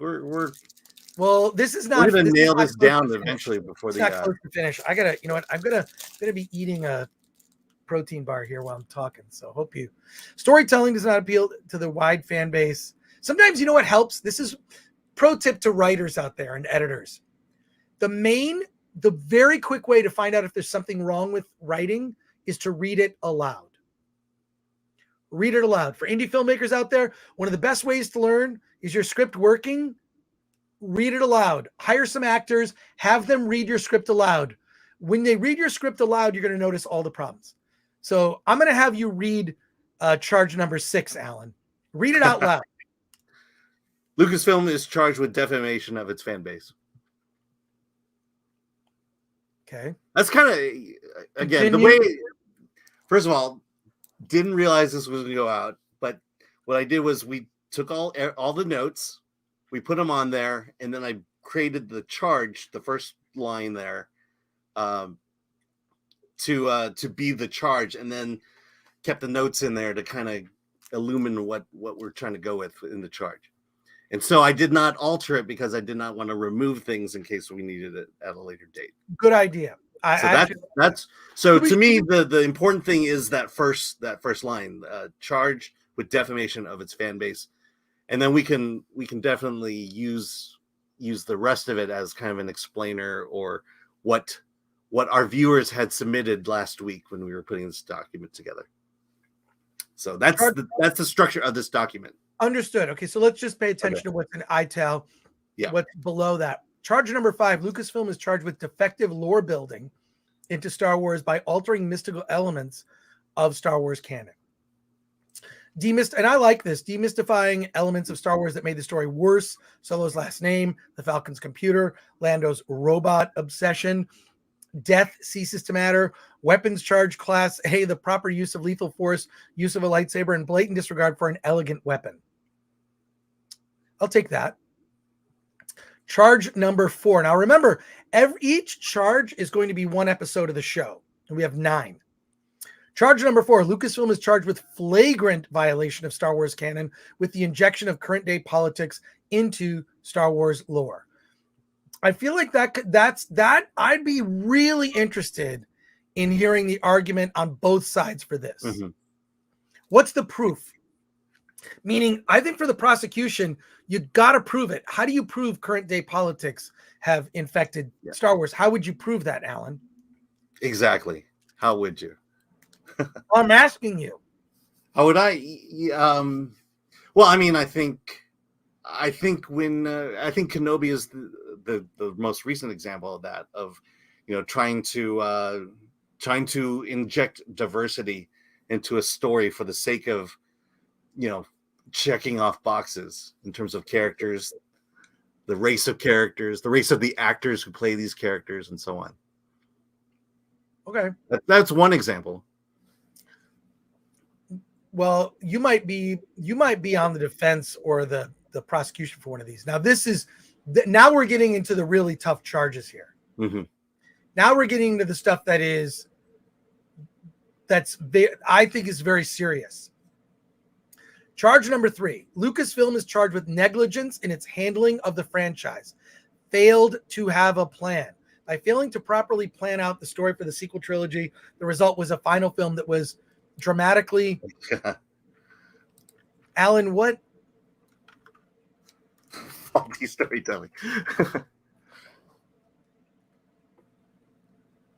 That makes no sense, Alan. I know. We'll work on that. The first part is the important one. It's the fact that they have negligently been handling the franchise since they got a hold of it from George Lucas. See, the fewer words sometimes, the better. Yeah. Wait, let me do this. Yeah. No. Could you undo that? Let me take over here.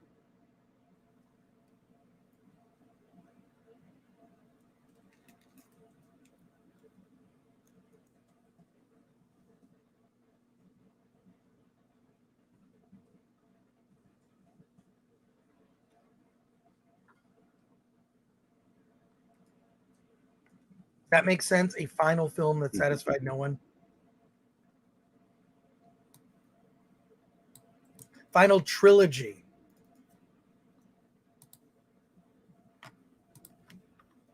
There we go. I think charge number 3 is very solid. Okay. We're gonna have to go through. I think what I should do is get someone to copy edit this. What do you think? Yeah. I told you this was This was a good second draft. This is me at least trying to bring some order to it and nail down at least some wording. That Alan, nobody said it was a good second draft. That's why it's called a second draft. That's why it's not called the final draft. But let's get someone on our team to go through this. Can you do that? Yeah. Who do you think? We actually have copy editors for Film Thread, as much as like we get the occasional typo.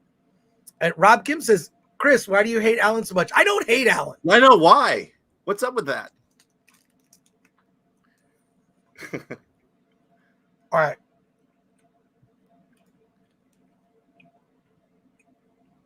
The last two charges. Let's get these so we can see them here. The last two charges. Charge number 2. Lucasfilm is charged with breach of contract with its fans, breaking canon, and changing the terms of George Lucas lore and mythology. See, that still doesn't make sense to me, Alan. It doesn't. It's the idea behind it is they failed to meet fan expectations. Why don't you just say that? Because this one sounds better. Yeah, I feel like I'm trying to wording matters. Some kind of legalese. It matters. You're trying to make it okay. Breaking canon created more canon issues rather than solving them with interesting storytelling. What happened to the Force? Gendered definition of the Force. The Force is female. Rewriting history. Slave Leia and Slave One created more canon issues rather than solving them with interesting storytelling. What? Wait, we already said what happened. Again, these are notes that we collected from last week. But you can edit the notes. Yeah, or I like to keep the notes out there so I have something to refer to. It's fine. It's fine. Writing the first part. It's fine. We created this document with help. Okay. You have to have the notes there to be able to. Okay. Well, we'll see. Charge number 1: Lucasfilm is charged with fraudulent representation.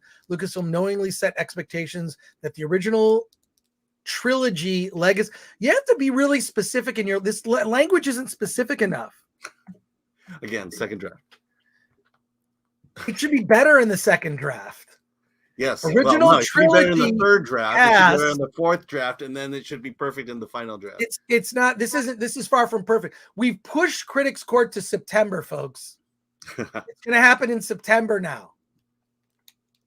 All right. Lucasfilm knowingly set expectations that the original trilogy cast would appear in The Force Awakens. How about would reunite? It has to be irrefutable, where I could be standing in line at Comic-Con in San Diego waiting for a panel, and I read it off to a group of people surrounding me, and they all go, "Oh wow, it's pretty, I don't know." And then the whole point of this is to spur debate and discussion. I just think that all of this needs to be reworded in a way that is clear, and it just needs to be reworded more clearly. Yeah. Let's do this. I've mentioned many times, this is not meant to be the final draft, but this was to take the notes that we had collected last week and then formulate into an idea that can be worked on. All right. Here we go. And thank you for allowing me to eat while I'm doing this. I haven't had lunch. Okay. I want feedback from you. Feedback. Let's get it right now.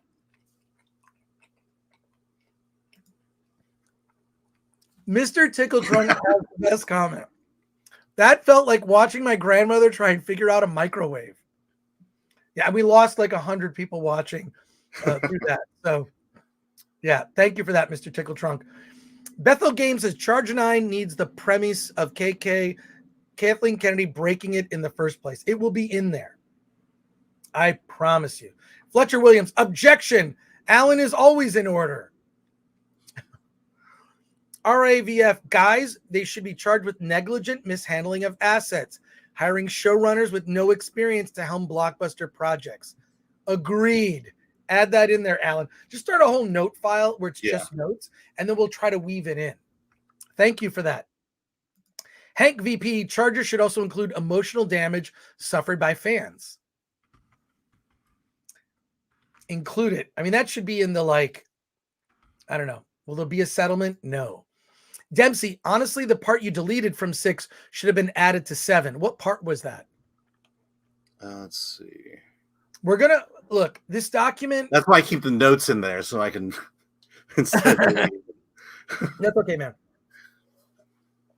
All right, let's get to this.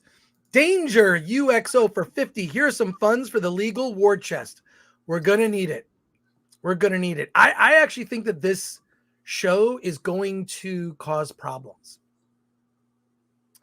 I think it's going to cause some problems. Even though we're doing this with,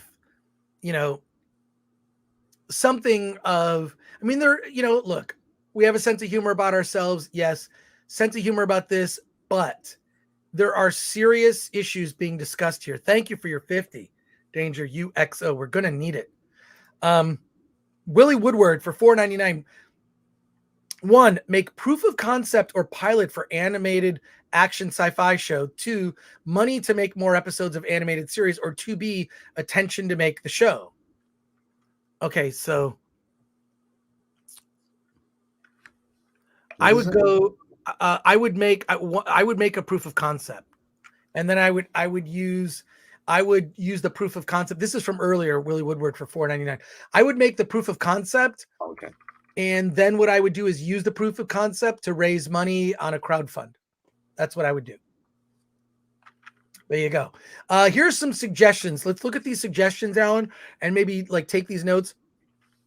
Charge number 7, altering classic characters to avoid residuals towards writers previously contracted under Lucasfilm as an independent studio. Yes, that's true. We need a way to prove it. We would need a way to prove it. Sean Zamir, charge 4 is so broad for the opposing side to us. Yeah, let's look at charge 4. Charge 4 is a little... The injection of politics, yeah. That's going to be, I almost think you could almost, that's going to be it'll be an interesting argument. I think this is essentially the woke argument. Is Star Wars woke? The purpose of this is to figure out what debates do we want to see. So think about what the charge is, but what is the debate that you want to see? What is one side and what is the other? Duke Leto says, I can hear Alan's bowel movement happening. Wait, really? That's a good microphone. I'm crapping my pants. Dempsey for number 3, add failed to further the character's story arcs. Add that to number 3. And Wakizashi's Tea House says Chris Gore # stop Asian hate with a winky emoji. Jack D. Ripper says Gore versus Aang, Dawn of Justice. Oh yeah, you should see some of our Jedi meetings. We have fun. We have fun. I'm gonna make I gotta refill my water here. Right. So Alan, you're taking over. We're taking over here. All right. What's the point of Star Wars if you don't play in the sandbox that George created? Absolutely. That's the thing is, when you buy someone's sandbox, it's not their sandbox anymore, and it's the person who bought it. It's like buying your ancestral home, tearing it down, and building what you want on top of it. I mean, that's essentially the question, and to me, it's that arrogance that Disney has that just basically says we can do a better job than George had been doing all this time. All right, number 1 is the classic bait and switch. I should add that in there. It's a term we've been using a lot, but haven't really written down. So we'll figure out that in the writing. But number 1 is the classic bait and switch, ending with them using established character names, name recognition to further their new characters instead of respecting the legacy character's integrity. Thanks, Dempsey. Yeah, the idea here being we're using the old classic characters to basically spur on the new ones, and not paying off their ultimate story arcs. Alan doing the heavy lifting. Tell me about it. Okay, let's see. The part from 6 should have been added to 7, knowing about knowingly using faulty writing in attempt to sabotage legacy characters. All right, so that's 7. All right, so let me just get this down. Faulty writing to sabotage legacy characters. Okay. Good one there. Let's move on. Oh, we have super chat. Uncle Pappy Wolf, thank you for $5. I gave my version of Charge 7 in the chat. Hopefully that helps. Love what you guys are doing. Yeah, now I gotta look through the chat and see what you said. So Uncle Pappy Wolf. All right, thanks a lot there. Mr. Tickle Trunk, injection of the politics of the day instead of adhering to the goal of timeless storytelling. Of a timeless story. Thank you for that. Yeah, that's let me get that one down. Instead of adhering to the goal of a timeless story. Okay. And then Paul Lucas, number 4. The counter argument will be the original Star Wars movie was political too. Yeah, I would say it was political in the sense of, in a broad sense, as opposed to it feels much more specific. Specific political issues are being injected, as opposed to the broad, the role of government and so on, the breadth of power that government has. Well, hey, I'm back. So real quick on Paul's point, here's what's going to be interesting about this trial. Is because here's the counter argument. The original Star Wars movies were political too. And they certainly had elements, right? Here's what I'll say.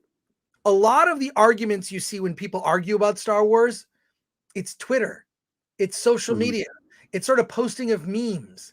It's this kind of sort of trite, almost bumper sticker arguments, right? Like, there's a lot of that where the argument is presented so simply, and it's just like everybody's sort of like ingrained in like what their argument is. Like, this is my bumper sticker response to that, right? This is the sort of the knee-jerk reaction. When you're doing a trial and you're doing a proper debate, because this is sort of part trial, part debate, what's going to happen is you have to back it up. You have to back it up. You're discussing it. It's a discussion. It's not a Twitter fight. This is not on social media. This is in the octagon, so to speak, of critics court, right? So what we want to do is give people a chance to like, okay, let's go much deeper in terms of that argument and debate it. And it'll be a structured debate in the sense that people will have an opportunity to argue one side or the other. Now, might I need the gavel to quiet someone like a Ryan Cannell? More than likely that will happen. But I want people to be able to present their arguments, but I want to hear a debate. I want to hear people who don't normally talk to each other. I want them to talk to each other about their different ideas. So Paul Lucas, thank you for that. RAVF says, failing to follow Lucas's creative philosophies, wanting to recycle formulas instead of forming original stories. Yeah. Definitely that's the case with Force Awakens. Put that in the notes. We're going to try and weave all this stuff in. Unpersoned, Disney is also guilty of killing Toys R Us by flooding the market with unpopular and unmarketable new trilogy toys and action figures. That's true. I mean, I don't know where we fit that. I think that's definitely like a subcharge, but that's part of it because that was a huge industry. I mean, Star Wars, built Toys R Us, right? Like, and when Star Wars toys and people were turned off from the brand, they just, it's not, I mean, it's like, it's part of an aisle at Target now. We'll see.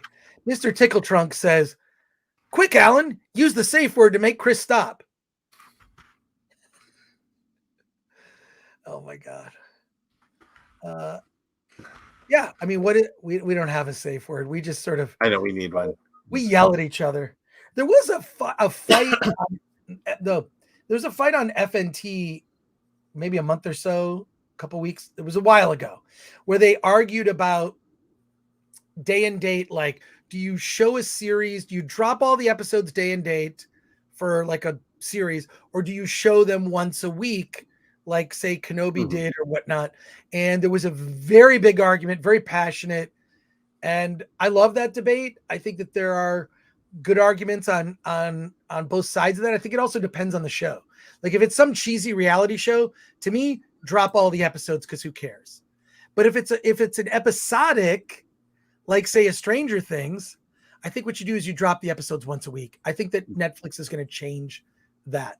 I'd rather see them do that than add commercials and advertising. I think that'd be a huge mistake. Plus, it's a way of stretching the monthly fee so that you're forced to. Precisely. Adam Iglesias says, #save Alan. What is that?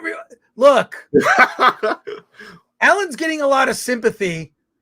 No sympathy for me. I have to deal with Alan. I should be getting a lot of sympathy. Oh, boo-hoo. Anyways, look, we just want to make sure that here's what I want to make sure about all this. This is why this document is important, because it's going to be something people are going to talk about. We're either going to look like idiots or, wow, they really thought that out well, right? And I want to make sure people are, like I say, this is something that is irrefutable and repeatable and creates a good debate.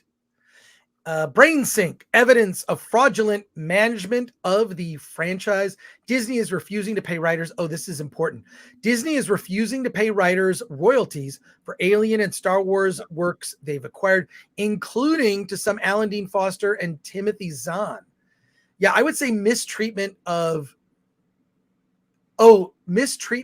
talent. Because you know who else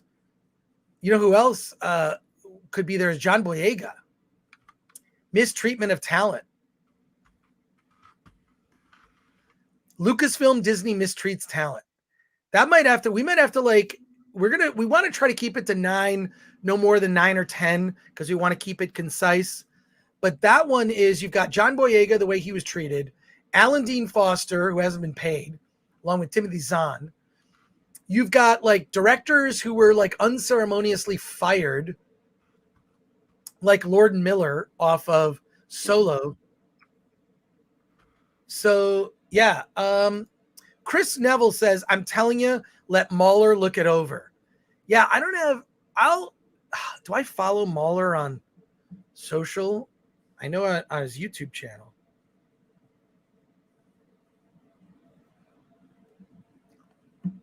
I will reach out to Mahler and I will share the document with Mahler.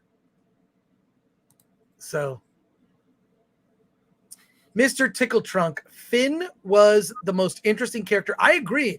Of the new sequel trilogy characters, the one that was introduced, and he was the most interesting character. They turned him into the black janitor, constantly looking for approval of a white woman. It's completely accurate. It's so stupid. Like, how fucking humiliating for John Boyega. So the Star Wars universe, he worked in sanitation. You know what that is? That's fucking J.J. Abrams is what that is. Mm-hmm. No more J.J. Well, yeah. I mean, it goes to your point. They didn't have a plan. Do you honestly think Rey being a Palpatine was in the plans from Force Awakens? Jack D. Ripper says, Alan is the key to all of this. He is our new hope. Absolutely.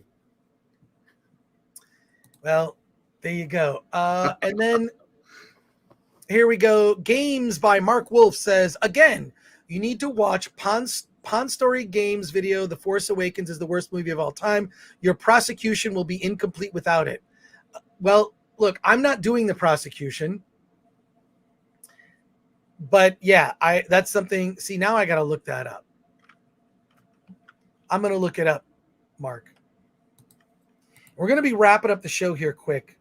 So your final thoughts and comments as we wrap up today. This was very useful.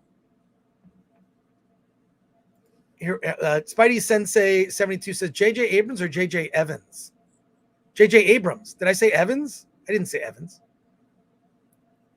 I think you just said JJ. Yeah, Jillian N says John Boyega rightly called them out on it too. I mean, the best thing, here's the problem is someone like a Harrison Ford like had a relationship with George Lucas where he could call George Lucas out on shit and come up with better ideas. Like I Love You, I Know. That was Harrison Ford's idea in The Empire Strikes Back.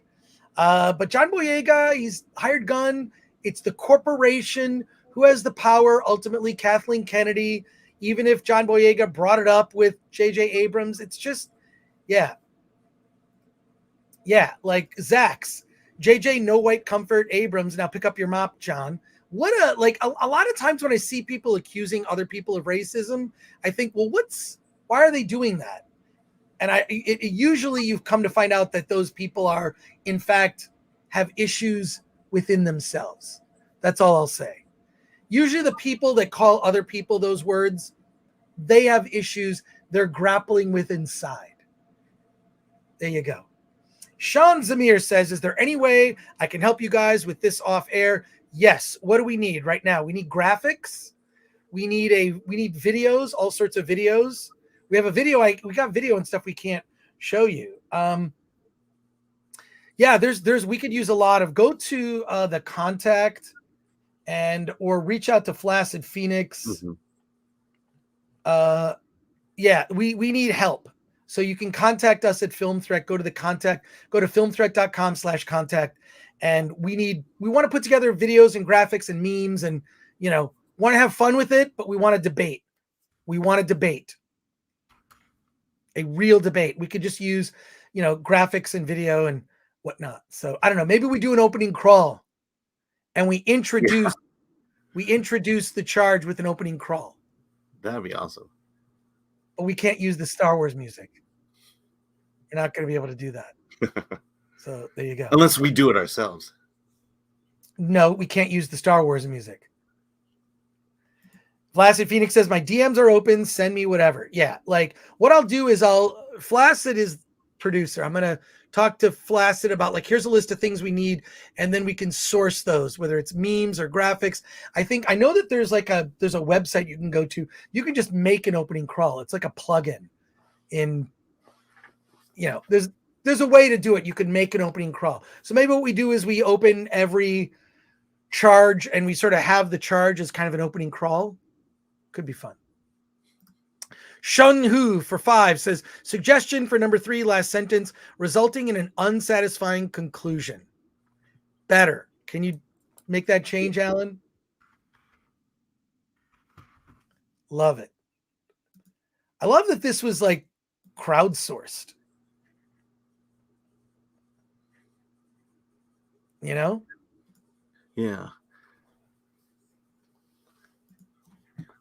I love that it was crowdsourced. What am I doing here? Okay. All right.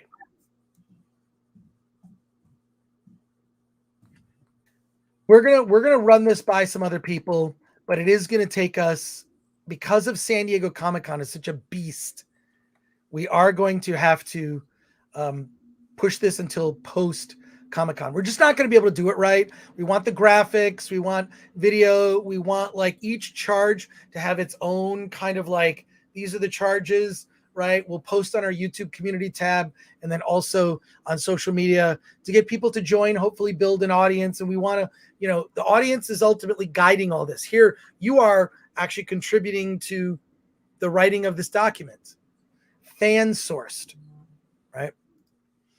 CD Stein 69 for $4.99. We Chris's have to stick together. If Alan is the new hope, all hope is lost. Invader's voice. Your lack of hope is disturbing. Be nice to Alan. Be nice to Alan. But I love that. We appreciate the $4.99 super chat. Diano for £3 says for a super sticker. Yes. Appreciate that. And Uncle Pappy Wolf for 5 says political part is adding representation at the expense of other characters, the male ones, Finn, Poe, and Luke in order, put over other characters, Rey, Holdo. That's an argument. I don't know. How do you phrase that in a way?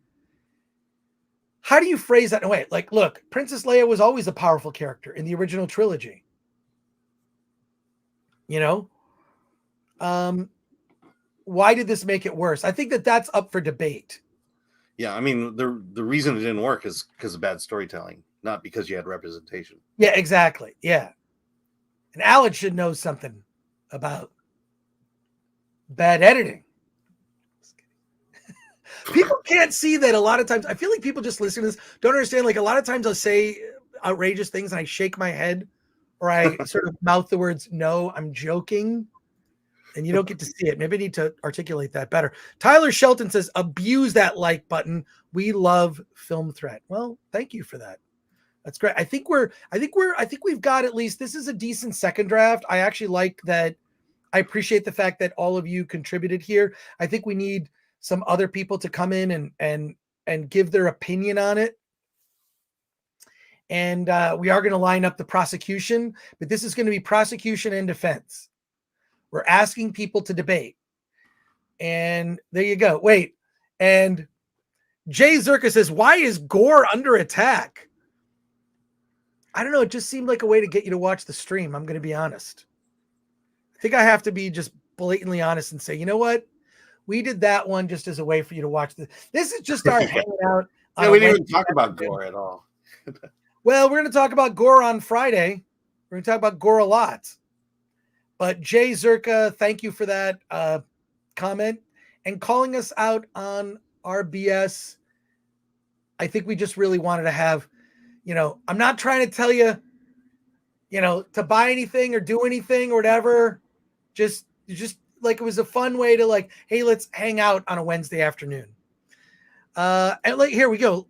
Super chat here. Douglas A. Burton for $9.99 says, I think some cross section of the political Star Wars argument is in the media dogging the fans with a left-wing POV.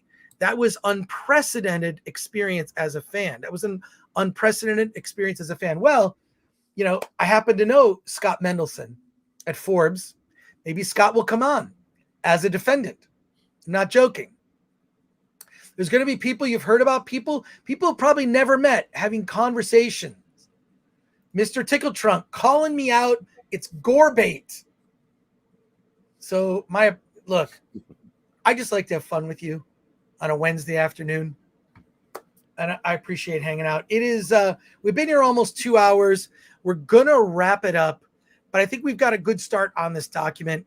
Our schedule the next couple of weeks because of San Diego Comic-Con is going to be a little dicey, but stick with us this Friday, 9 a.m. Pacific time, sharp. Thor spoiler discussion. It's going to be a long one. We've also got a special guest filmmaker that's going to be joining us. I can't wait for that. This Friday we have 2 filmmakers. No, that's next Friday. Friday, July 8th, The Prey, The Legend of Carnoctis.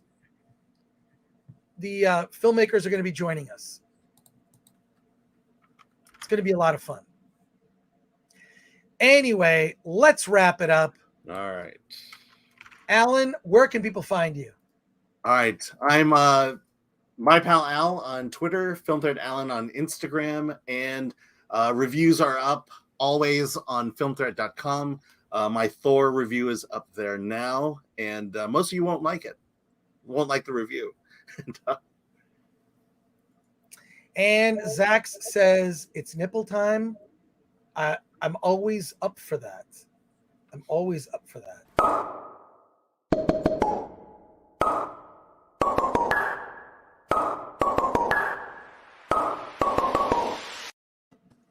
If that's not a thirst trap, I don't know what is. I know.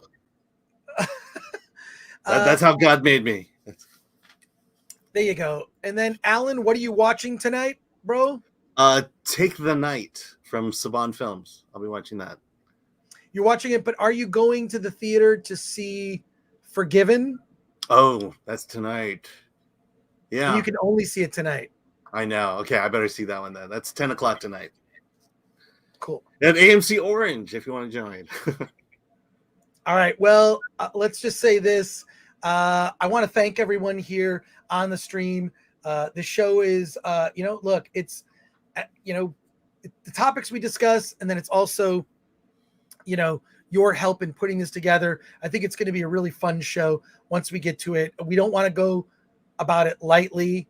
We want to approach it so that, one, it'll be taken seriously, and two, the best people will be presenting these arguments. And, you know, I've already reached out to a few people. I think it's going to be a lot of fun. So again, follow us. We're Film Thread on everything. Tonight, I'll be seeing the 8 p.m. show at the AMC Burbank 16 of Forgiven with Ray Fiennes and Jessica Chastain. It looks god awful. It looks awful. But we're gonna go check it out. Alan and I are both gonna see that movie. If you want to see, I'm going to the screening. Join us. And Alan, I think it's time we just say, let's get out of here.